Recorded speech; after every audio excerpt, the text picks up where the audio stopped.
Services this morning for Sue Ellen Frank will be officiated by Rabbi Alex Lazarus Klein and Cantor Arlene Frank. And we're just going to be starting, before we actually start the service, we're just going to be doing the ancient ritual of Kriya with some of the family.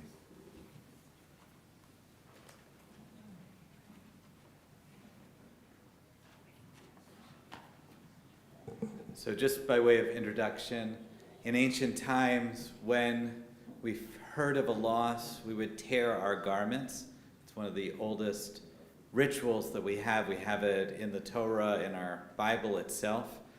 And it symbolizes kind of the breaking and the tearing of our heart, especially in ancient times where you didn't have a lot of clothing.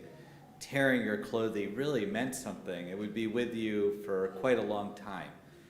We have today a tradition that Mark's been already doing and that Ian will now wear, and I know her sister over in Israel as well, of a black ribbon here. And for Ian, it's over his heart on his left side. Mark wears it on the right side. There's a special relationship between parent and child, and they have a different mourning process as well. So the symbol of this, we're going to say the blessing together, Mark and Ian. But the symbolism is for everyone to know that you've had a brokenness in your life, that someone really close to you has died, and for them to go easy on you. For yourself, when you see yourself and you look down and you notice that things are different, that you also are easy on yourself. And it's also a way of having Sue with you. We believe her soul is with you. It's just a reminder that even if her physical body is no longer with us, her soul is still with us. So just repeat after me. Baruch atah Adonai Eloheinu melech haolam dayan haamet. Bless you, God, King of the universe, Judge of truth. And we're going to tear. It's just meant to look torn. And we say from the book of Job, Adonai natan Adonai lecha ki hishem Adonai mevarach. God is given, God is taken. Blessed be the name of God. May we do justice and honor to Sue's memory today. May God be our guide, and may her memory always be a blessing for us.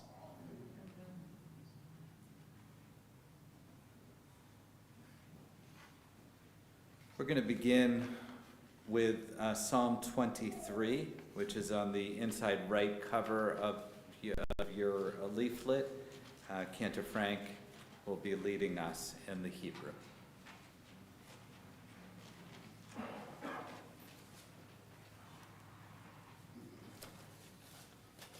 Adonai Rovi lo echsar bina deshe yarvetzeni amem henochot inna halevi nafshi shovev yancheni v'magalet tzedek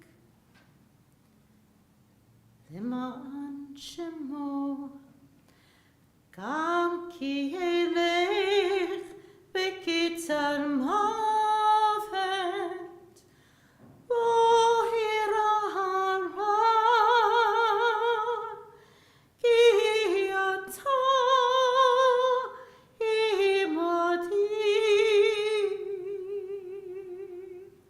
shivtecha umishantecha hema Inachamuni Taroch Lefanai Shulchan Neked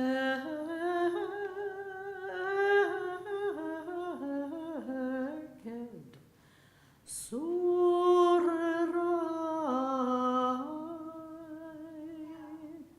Deshantam Hashemen Roshi Kosi refaya, Aktov achedifuni, koyamei chayai, v'shavati.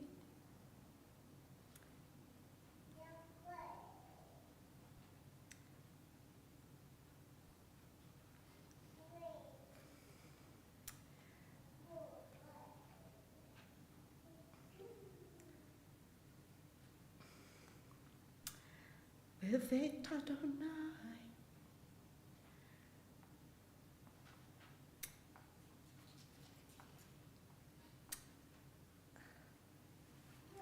לאורך ימים.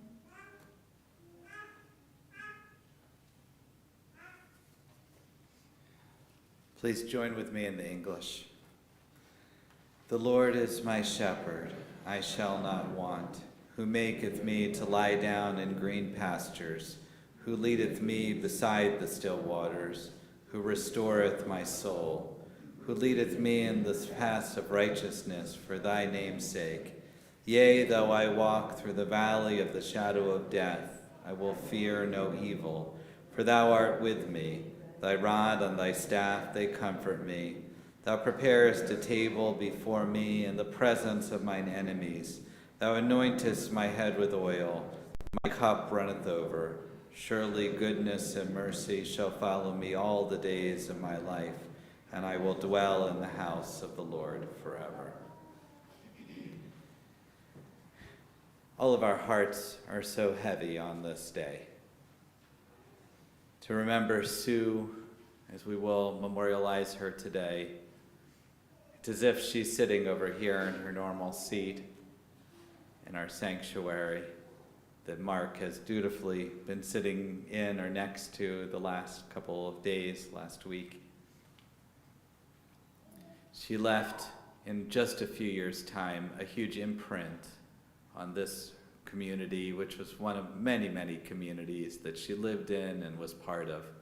And the amazing thing that you'll see reflected here today is how every time she moved, whether as a young person or whether throughout her life, she made an imprint on the people there. And we have people from around the world joining us, her sister from Israel, and friends of hers that came from near and far to be with us today, because Sue mattered. She mattered to us here in Buffalo. We consider her an adopted daughter.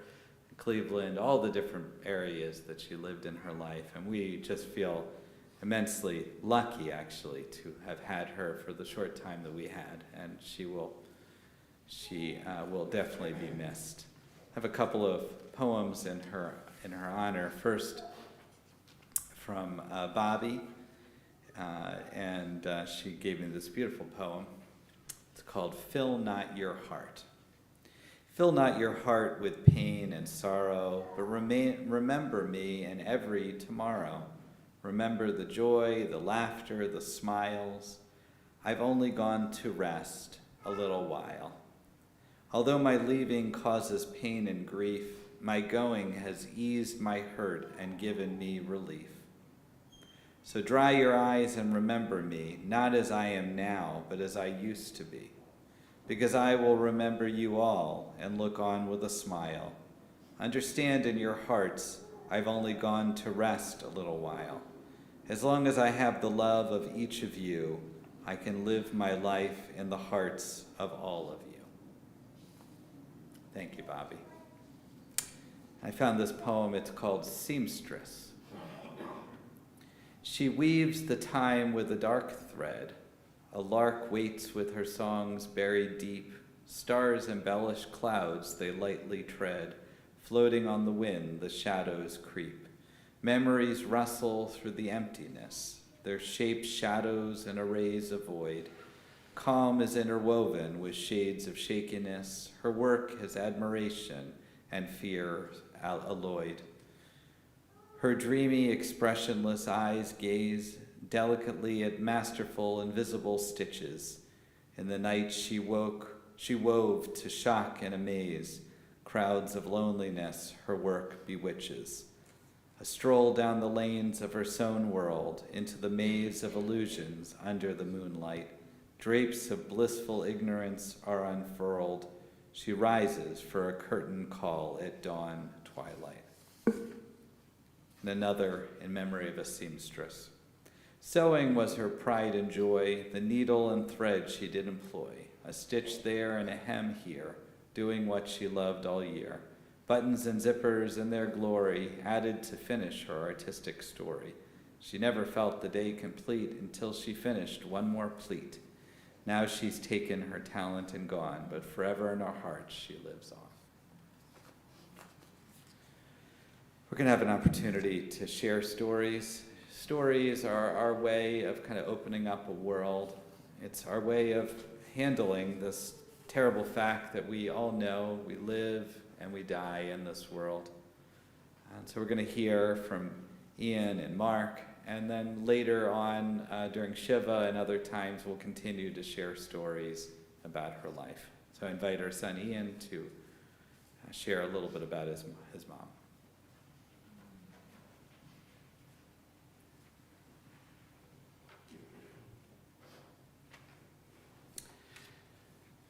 Okay.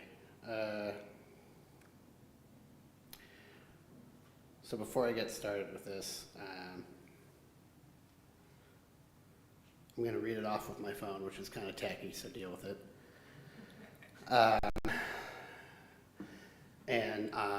I'm allowed to cry, but if you cry and make me cry, then I'm going to have words with you afterwards.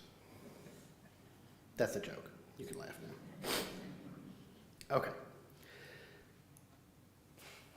So I'm not sure if I'll be able to make it through my words today, but I'll try to tell you something about my mom and to share something of her life as I came to understand it and what she meant to me. For most of my childhood, it was just my mom and me. From the age of 3 until I was about 10, my mom and I lived in our little brown house on a tree-lined street, South Euclid, with our 2 big dogs. My mom was my world, and it was filled with kindness, love, and patience. Life seems so fast now, but it all felt a lot slower back then.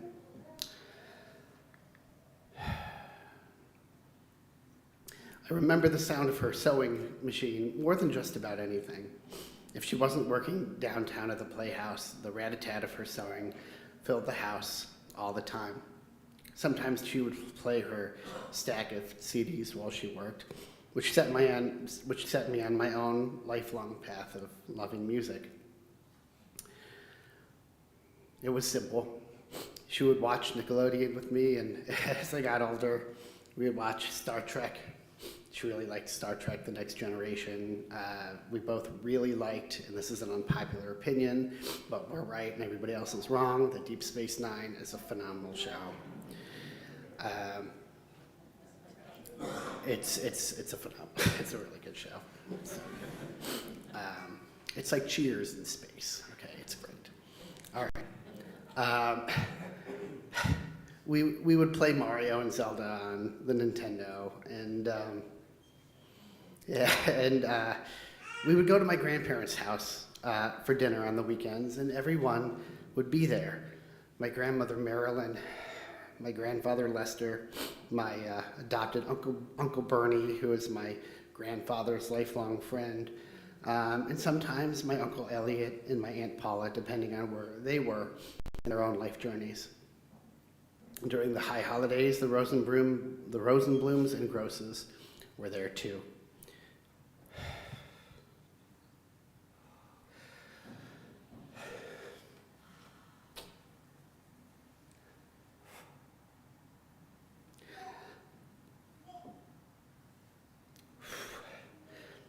We were all together. It was simple and it was good. And it was always just the 2 of us, me and my mom, Ian and Sue.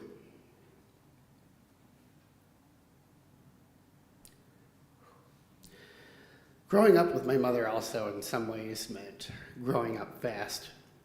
I understood from a young age that my mother was going through a lot and that she needed my help. She would go to work on the evenings and weekends, and sometimes I had to fend for myself. In a lot of ways, I was a latchkey kid. I let myself into the house after I got off the bus, and sometimes made dinner for myself. I don't even know if it's legal to raise kids that way anymore, honestly. But she always granted me freedoms and responsibilities that many of my same age peers wouldn't be given by their parents until years later, if ever. She didn't create a lot of contrived parental rules or restrictions to instill responsibility in me as some sort of moral virtue. She just gave me the confidence, self-esteem, and responsibility to do things on my own. And with her love and support behind me, I always found that I could. She trusted me.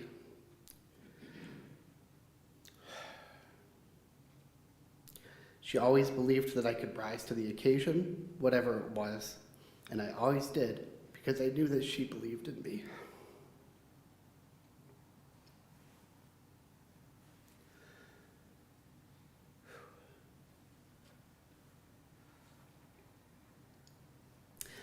People often credit me with being mature and independent, and did so from when I was quite young. That isn't something that should be credited to me, and that wasn't some kind of preordained outcome. My mother made that happen. She made me into that kind of person.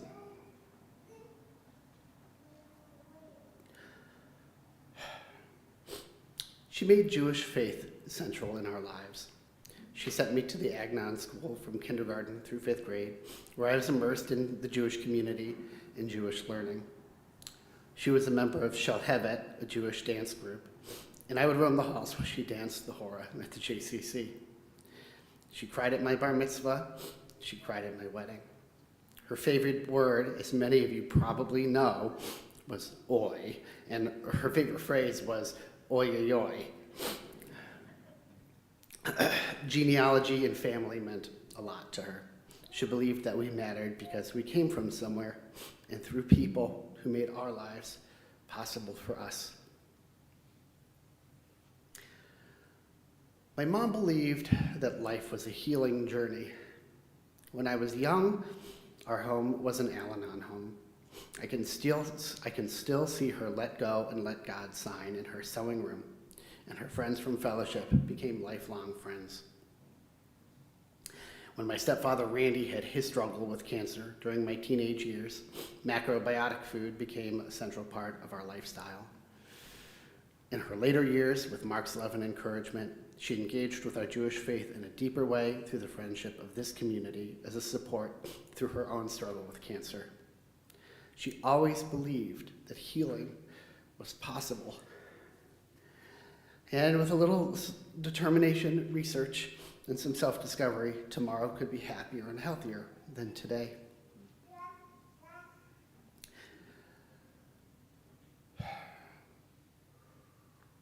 After I left home for college and embarked on my adult life, my mother became less important to me as a parent, so to speak, and more important to me as a friend.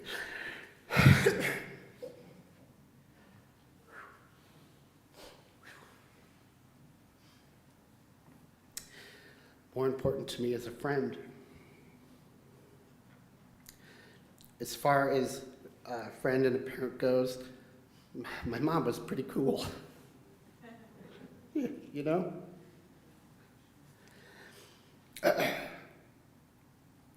She lived at the Kushi Institute in Western Massachusetts and cooked in the kitchen. She traveled the country with Menopause the Musical. We talked on the phone all the time, whether she was in Las Vegas or Branson, Missouri, or home in Cleveland. We flew to meet each other in Memphis and Montreal when she was on tour. She always looked great, even when she was very ill with cancer.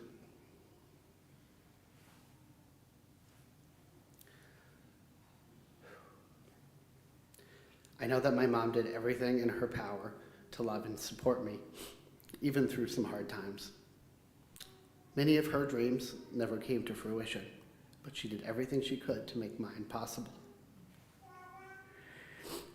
Some of those dreams were shared dreams, and the best one was when my wife Liz and I started a family of our own.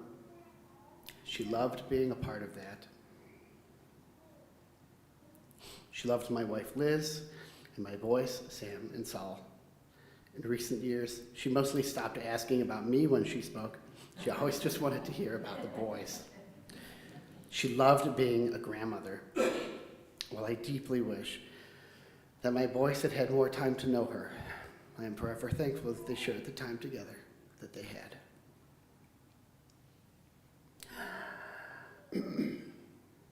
There's really no way for me to wrap up what I have to say, or say everything that I would want to say about my mom. I can't fit my love or my grief into these words. A few heartfelt comments, dear memories, silly jokes, or painful tears cannot contain a person who was so important in my life, or possibly do justice to the kind of relationship we had as mother and son and as lifelong friends.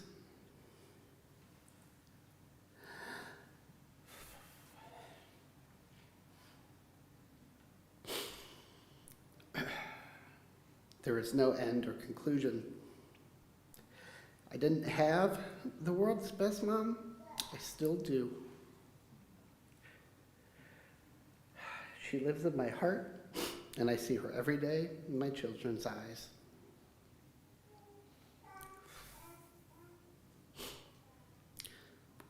I will love my mom as long as I live, and I will cherish her memory forever. And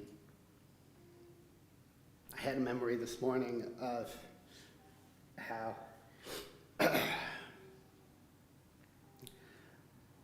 since she passed, some little, bits of prayer or bits of music have sort of come back to me. And I remember back when I was growing up in Cleveland, one of those CDs on her stack of CDs, most of which I still have in a box in my basement, was Tracy Chapman's New Beginning. And it's a great album. And the rest of the album is way better than the single that everybody knows. You should listen to it. But the first track off of the album is a song called Heaven's Here on Earth. And there's a line in it that goes,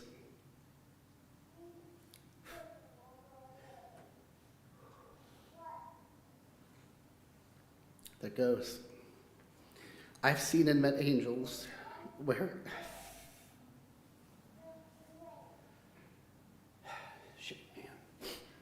that says, I've seen and met angels wearing the disguise of ordinary people leading ordinary lives, filled with love, compassion, forgiveness, and sacrifice. Heaven's in our hearts.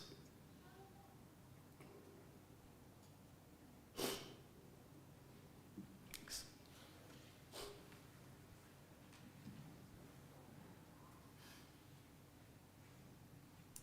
Now I'd like to invite Mark up to talk about his beloved partner.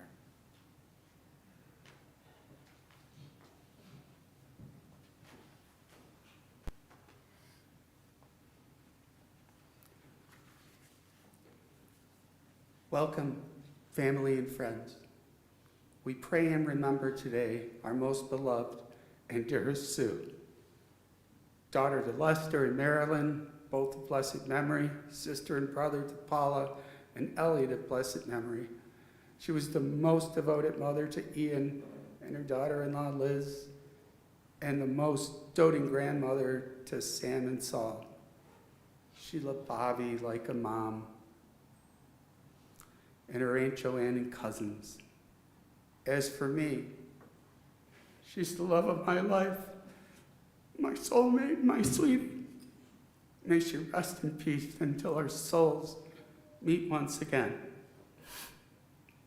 I met Sue in the summer of 2018 at a time when she was getting back into her Jewish faith and I was starting my own because I just converted. We found each other online because she thought I was the only Jewish man who smiled and looked happy in their pictures. So she told me she had to meet me, it was kismet, and it didn't matter. I lived in Buffalo. Our very first date was halfway in Erie, Pennsylvania.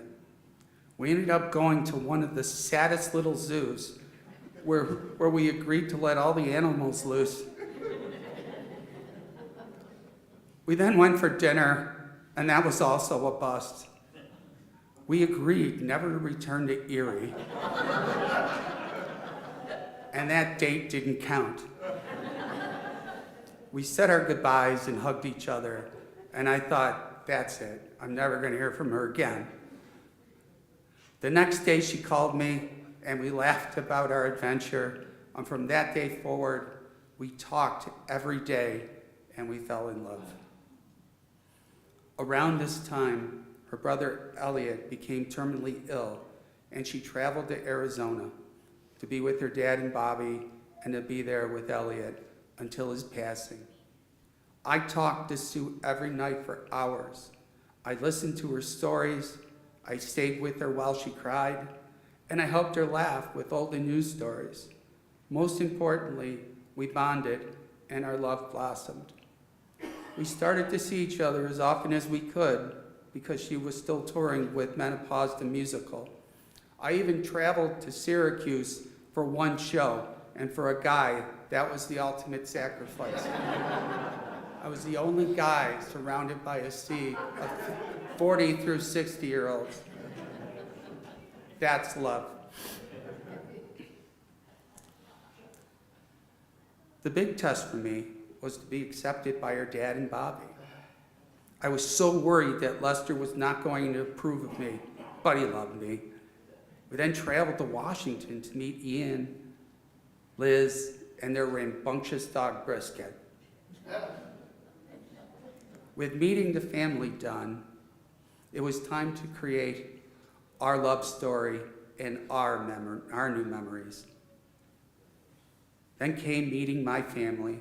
My son Philip gave her one of his classic bear hugs. My grandson Joshua became close with her and talked her ear off. We would come over and play board games. Then in the summer of 2019, we flew out to meet my son Kyle in Oregon. Oregon was a magical adventure for us. We enjoyed the Pacific Northwest, enjoying the ocean and the volcanoes and waterfalls, but our greatest adventure was Mount Hood. It's the tallest point in Oregon. What Sue didn't know was that I was going to propose to her on top of the mountain. So we made our way and trekked up until we reached the snow.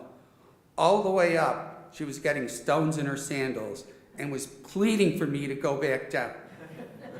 I kept saying, just a little bit more, and we're gonna be there.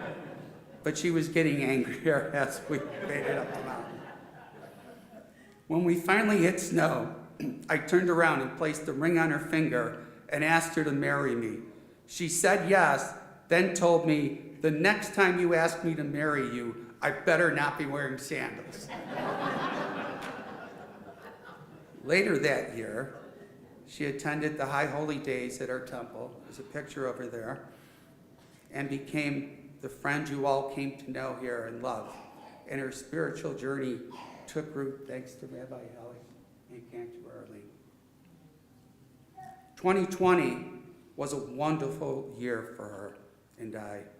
Her first grandson, Sam, was born, and it was one of the happiest moments in her life. When she looked in his little eyes, she was overcome by pure love and tears. Then COVID hit while we were planning our wedding inside the temple. We were sad, bummed that we'd have to wait it out, and who knew at that time how long that was going to be. Well, it ended up being the first online wedding in the temple, for the temple, and December 12th, and thanks to Rabbi Alex and Cantor Arlene, Joanne and Andy and Charlene for hosting us at their house, we pulled off a wonderful and meaningful ceremony that we shared with all of our family and friends. COVID could not stop our love. In the spring of 2021, Sue was diagnosed with cancer and had to have surgery and eventually a long run of chemotherapy. Every day I was with her to pray, hold her hand, kiss and hug her, and give her my strength and love. It was a tough year for us. My brother passed away from leukemia, and we traveled to Vegas for his funeral. Sue met my niece Lisa, and we all bonded, and even though she was recovering from chemotherapy, we made the best of that trip. Throughout the year, Sue became the greatest fighter in the world has ever seen against cancer. She never let cancer define her. Instead, she fought with vengeance and an inner power, and the most part remained healthy, and for the most part, she remained healthy until just recently. Sue was a huge fan of Star Wars. Also, yeah. And I always told her the Force was strong in her. Ahsoka Tano was a little Jedi girl who just fought with vengeance, and she personified that. And I got her a little figure of her at her birthday, and I used to guard her all the time. And she always said, when I beat cancer and I take out my port for chemo, I'm getting her symbol tattooed over it because she's my avatar. She channeled all her inner strength and surprised us all. Sue was remarkable. We all saw that in her. Her strength gave us all new hope. 2023, regardless of her health, was really a great year for us. In April, we welcomed the birth of her second grandson, Saul. She was overjoyed, and it gave her strength to keep fighting. She wanted to grow old, to see him grow up. She visited when she could, and the boys were her pride and joy, and she shared that with everyone. Later in November, we traveled to Cancun for April Frank's wedding. That's Cantor's daughter.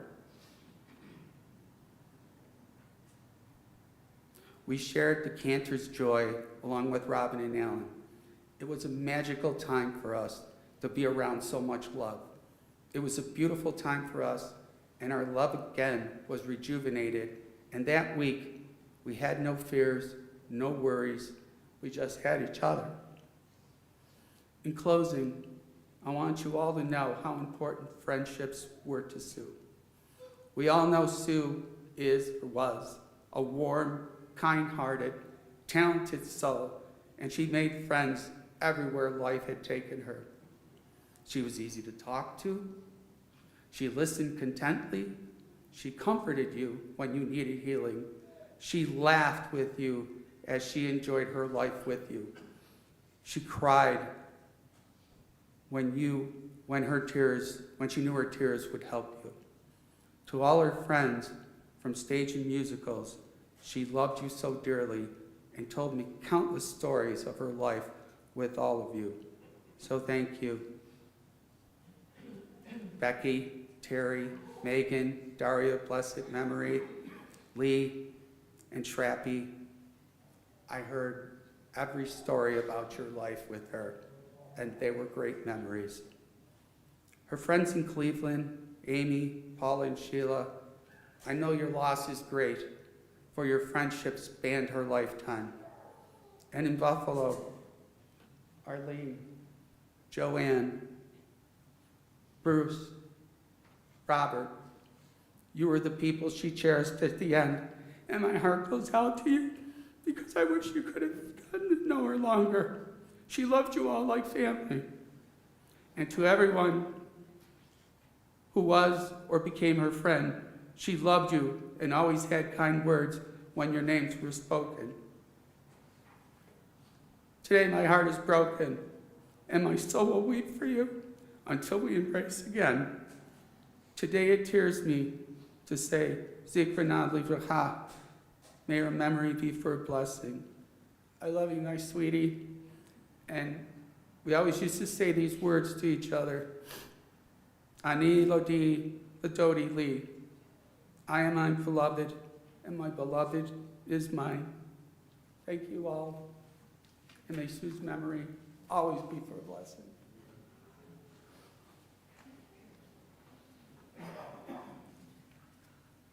think we should have passed out tissues to everyone. There's an expression that comes from Proverbs, which is the highest compliment that we can offer a Jewish woman. An Eshet Chayil. An Eshet Chayil means usually it's translated as woman of valor, but it really means a warrior woman. And when I think of Sue, she epitomized this idea of warrior. Small, slight, but tough. You could see it in her humor and just her perseverance. I don't know how she did it. There's so many times, Mark especially, you displayed some of her health journey the last few years. So many brutal, terrible diagnoses that she received. And what would happen is, at the beginning, the first time she would hear it, it would, like any of us, it would just blow her over. She wouldn't know necessarily how to respond to it. But trust me, a week later, she would be in there and she would have, like you said about, what was that young person called?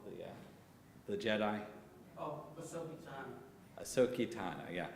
She would have her Ahsoka Tano, and it was like she was ready.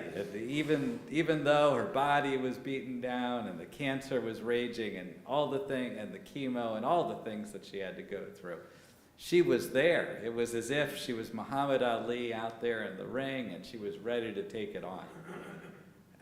And I actually referred her to countless people that were going through cancer treatment because she had just this game plan. And she was going to do whatever it takes to get every little drop. And I think we knew from the moment that I known her that our time might be limited.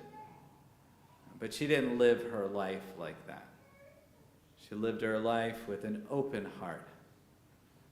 She was independent, loving, funny, joyful, and endless. She would give anything. What we have on this, believe it or not, now this is dressed for Sukkot, our Feast of Booths.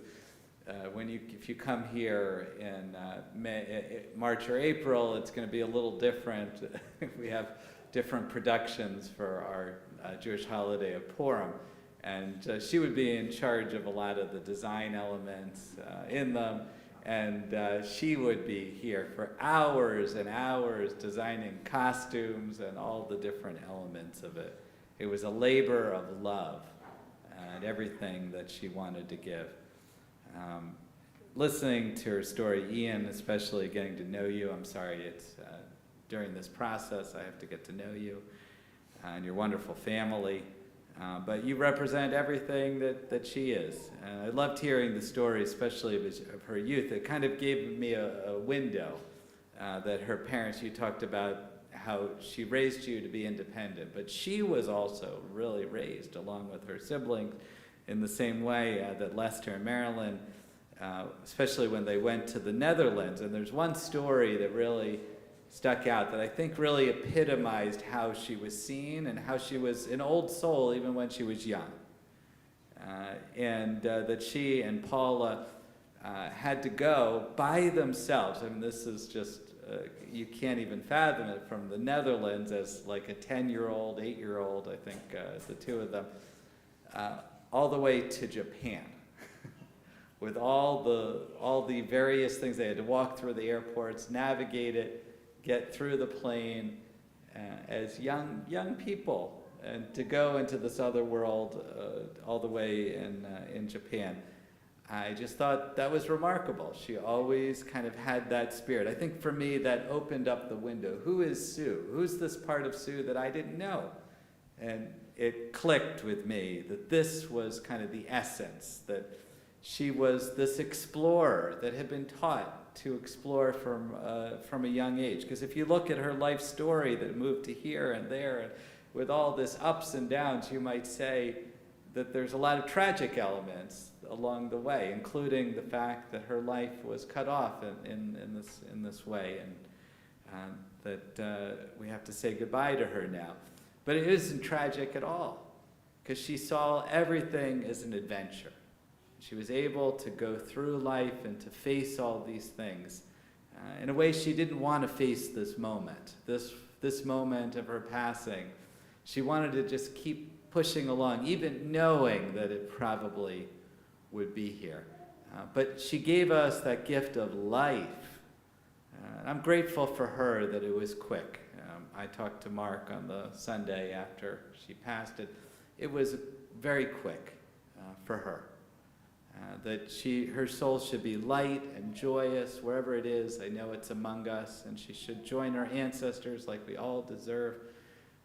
And that we should only have blessing and love and joy, despite the fact that we will always miss her. That even in just a few years, 3 or 4 years here in our sanctuary, she made a deep imprint on our synagogue life, just like she did in every place that she went. We will always love her here. We will always send love to her family and her friends.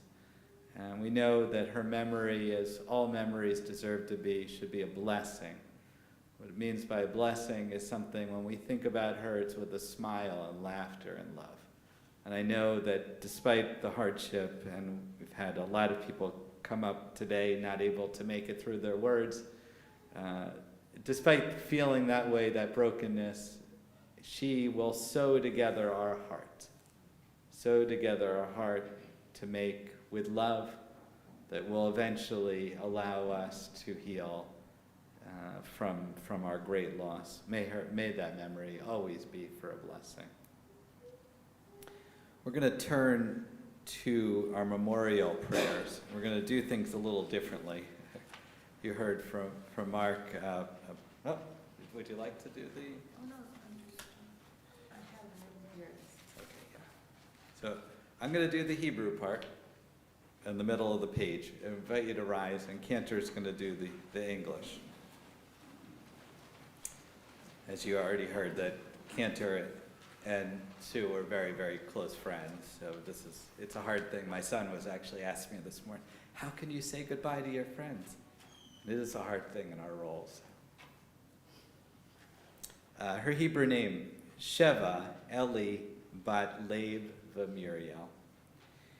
El Mali Rachamim Shochein Bamrumim Hamse Menucha Nechona Al Kanfei Ashchina B'malot Kedoshim Utarim Kizohar Rakia Mazirim Et Nishmat Sheva Eli Bat Lev Muriel Shachal Leolama Al Rachamim Yasirehu Rest Yasireha Beseter Knafav Leolamim V'Yisror B'Tzror Chayim Et Nishmata Adonai Hu Nachalata V'Tanuach B'Shalom Al Mishkava V'Nomar Amen.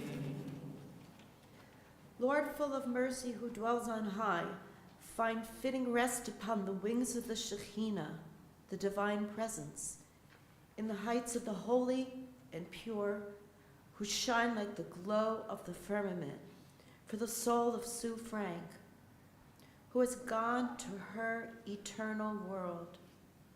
For we pray in memory for her soul. May her resting place be in the Garden of Eden. Therefore, may the Master of Mercy shelter her in the shelter of God's wings forever. And may God bind her soul in the bond of life. The Lord is her inheritance, and may she rest in peace upon her resting place. And let us say, Amen.